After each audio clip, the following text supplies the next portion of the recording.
Agbalor ti 67,400 pesos dagiti na kumpiskar nga uncertified products iti talo aldaw a monitoring ken enforcement activity ti Department of Trade and Industry Region 2.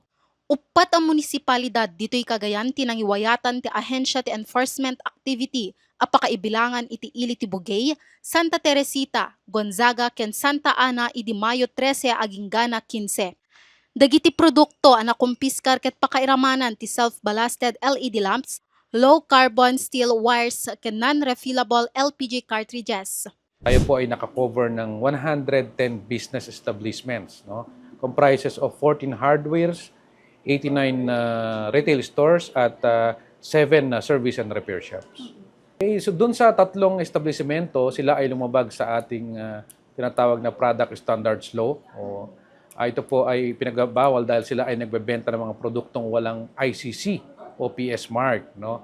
Yun ay isang paglabag, kaya't sila ay inisyuhan po natin ng notice of violation. Yung isa naman ay tulad ng nabanggit ko kanina, ay nag-ooperate po ito ng walang accreditation mula po sa Department of Trade and Industry.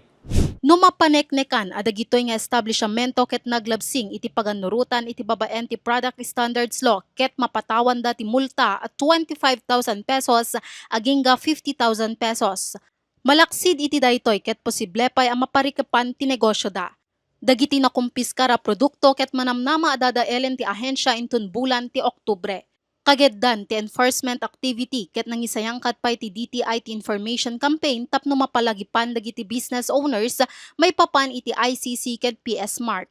Sa mga every establishment na pinupuntahan namin, one-on-one namin yung mga representative or owners na dinidiscuss sa kanila about yung mga products na under mandatory certification para ma-increase or tumaas yung level of awareness nila na ito pala napaka-importante. Kalikagumdang at adapay apaigatan ti kampanyada kontra kadagiti produkto nga awanan ti umno as sertipikasyon. Kabayatan na tapno at adapay ang mabalaagan ti publiko ket makikok-koordinar da kadagiti local government units ken kameng ti media nang runa ket saan laeng adagiti business establishments ti agidi jaya ti awan sertipikasyon na a produkto agraman iti online. Nika Jane Ganoy, Balitang Solid North.